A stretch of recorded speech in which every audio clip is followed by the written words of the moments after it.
네, 11호 태풍 흰남노가 북상하면서 밤사이 전국 곳곳에서 피해도 잇따랐습니다.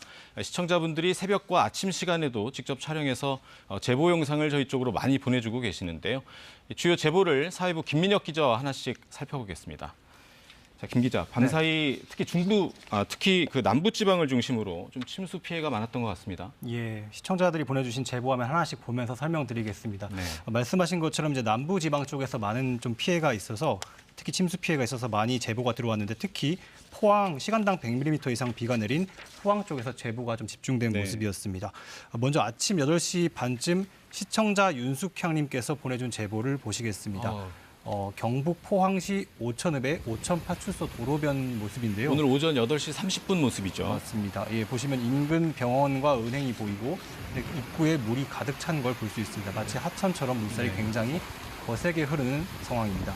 시청자분 말에 따르면 차량이나 보행자 접근이 전혀 불가능한 상황이라고 하는데 이런 곳은 절대 접근하시면 안 되겠습니다. 다시 한번 말씀드립니다. 이런 곳은 절대 접근하면 안 되겠습니다. 예, 다음 화면 보시겠습니다. 역시 포항입니다. 포항시 대송면의 한 공장지대의 모습입니다. 네. 보시면 5톤 트럭이 있는데 운전석은 물론 조수석까지 물이 가득 차오른 모습을 보실 수가 있고요. 지금은 서서히 물이 빠지고는 있다고는 하는데 그래도 물이 높아서 쉽게 접근하지 못하고 있다고 합니다. 네, 공장지대의 모습입니다. 맞습니다. 이 일대 다 비슷하다고 하고요. 제보자분 말씀에 따르면 기숙사 2층에서 촬영했는데 1층까지 물이 가득 차서 여전히 못 내려가고 있다. 공장 피해가 예상돼서 마음 졸이면서 직원들 출근도 못하고 있다. 이렇게 전해주셨습니다. 네, 트럭 조수석까지 물이 차 있는 모습입니다. 예, 다음 화면 보시겠습니다. 예, 역시 경북 포항입니다. 한 아파트에서 촬영한 모습인데요. 새벽 6시쯤 시청자 아는이 씨가 찍어주셨습니다. 보면 차량들이 줄지어 서 있고요. 보면은 라이트까지 켜져 있는데 저기가 아파트 입구죠? 맞습니다. 1층에 이제 주차장 모습입니다. 근데 차들이 지금 어떻게 해야 될지를 몰라서 지금 있는 상황이고요. 1층에 살고 있는 분들은 다 대피를 하셨다고 합니다. 차를 미처 빼지 못해서 차량 침수 피해가 대거 발생할 걸로 예상이 되고 있습니다. 네, 화면 속에 저런 모습 정도 되면은 차량에 접근을 안 하시는 게 좋겠습니다. 예, 다음 화면도 보시겠습니다. 역시 경북 포항입니다. 이곳은 시장인데요. 포항시 죽도시장 모습을 보고 계십니다. 오전 7시 40분쯤 시청자 김순희 님께서 찍어서 보내주신 제보 영상입니다.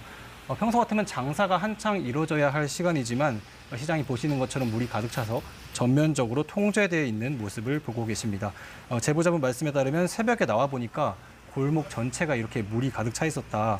다행히 제보자분 계신 곳은 좀 더 높은 지대여서 물이 들어오진 않았지만 낮은 곳은 전부 저렇게 물이 찼다. 예, 이렇게 설명을 해주셨습니다. 예, 산사태 제보도 있었습니다. 지금 보시는 화면인데요. 포항시 용흥동의 한 아파트 인근 산 모습을 보고 포항입니다. 있습니다. 예, 보시면 당시 비와 바람은 멈춘 상황이었지만 이렇게 산사태가 난 곳에서 토사물이 계속 흘러내리고 있었다. 이렇게 제보를 해주셨고요. 포크레인이 와서 정리도 하는 모습을 보셨다고 합니다.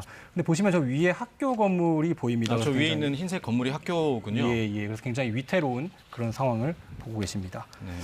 예, 마지막으로 한 개 더 보시겠습니다. 이번에는 지리적으로 포항보다 조금 아래에 있는 울산 모습입니다. 울산 남구 장생포동 장생포항 인근 모습을 보고 계신데요.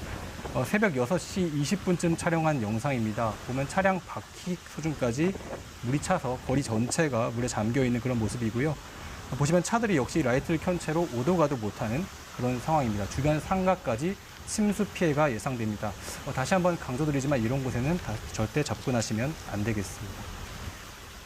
네, 저희가 이렇게 제보 영상을 보여드리는 것은 피해를 최소화하기 위해서죠. 네, 맞습니다. 자, 어떻게 제보할 수 있는지 방법을 좀 설명해 주실까요? 예, 가장 많이 쓰는 카카오톡으로 제보하시는 게 가장 쉽습니다.